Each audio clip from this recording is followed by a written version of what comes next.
किन्नर अखाड़े की महामंडलेश्वर मां भवानी की कहानी काफी रोचक है। किन्नर समाज के उत्थान के लिए इन्होंने काफी संघर्ष भी किया। 2010 में उन्होंने हिंदू धर्म छोड़कर इस्लाम अपना लिया था। इस्लाम अपनाकर वे शबनम बन गई। साल 2012 में हज यात्रा भी की। माघ मेला में संगम किनारे देश भर के अखाड़े अपना शिविर लगाते हैं और सनातन के प्रचार प्रसार के लिए कथा भी करते हैं। इन अखाड़ों के महामंडलेश्वर भी माघ मेले में आकर भक्तों से मिलते हैं और उनकी भक्ति मार्ग पर चलने के लिए प्रेरित करते हैं।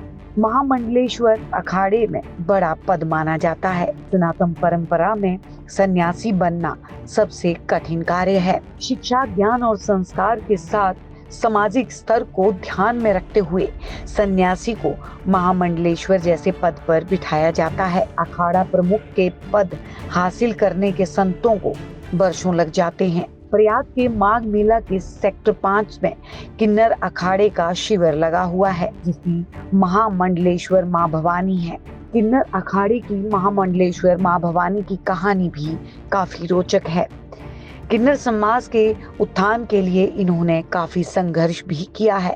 मां भवानी नाथ 11 साल की उम्र में यौन शोषण का शिकार हो गईं। उनका परिवार बेहद गरीब था। पिता की आर्थिक हालत अच्छी नहीं थी, जिससे पूरे परिवार का भरण पोषण हो सके। 13 साल की उम्र में उन्हें पता चला कि वे किन्नर हैं, जिसके बाद उन्होंने घर छोड़ दिया। 2010 में उन्होंने हिंदू धर्म छोड़कर इस्लाम अपना लिया था। इस्लाम अपनाकर वह शबनम बन गई। साल 2012 में हज यात्रा में भी गई।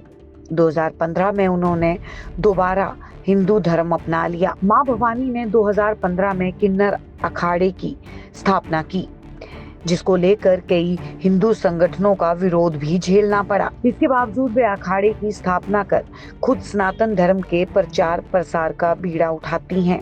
साल 2016 में अखिल भारतीय हिंदू महासभा के किन्नर अखाड़े में धर्म गुरु बनी थी। स्वामी वासुदेवानंद सरस्वती ने उन्हें साल 2017 में महामंडलेश्वर की उपाधि दी। किन्नर अखाड़े की महामंडलेश्वर मां भवानी बताती हैं कि किन्नर सतयुग, त्रेता, द्वापर और कलयुग में भी हैं। इनको हमेशा देवता के स्थान पर रखा जाता है। किन्नरों का काम होता है लोगों को दुआ देना, और हम करते आ रहे हैं। हिंदू धर्म में वापसी को लेकर मां भवानी कहती हैं वे यहाँ आकर बहुत खुश हैं। अयोध्या में प्राण प्रतिष्ठा में किन्नर समाज का प्रतिनिधित्व करते हुए मां भवानी शामिल हुई थी। वे बताती हैं कि इस्लाम धर्म से वापस आने के बाद इस्लामी गद्दी होने के कारण तमाम विरोधों का सामना करना पड़ा, लेकिन 2015 में जब सुप्रीम कोर्ट ने किन्नर को थर्ड जेंडर की मान्यता दी, इसके बाद से हम लोगों का हौसला और बढ़ा। महामंडलेश्वर मां भवानी 2019 के लोकसभा चुनाव में आम आदमी पार्टी के टिकट पर प्रयागराज से रीता बहुगुणा जोशी के सामने चुनाव भी लड़ चुकी हैं, लेकिन अब वे राजनीति में आने के प्रश्न पर कहती हैं कि अब मैंने सनातन धर्म के प्रचार प्रसार का बीड़ा उठाया है और दूसरा कोई मेरा उद्देश्य नहीं है। आप देख रहे हैं सौगंध टीवी, सौगंध वतन की।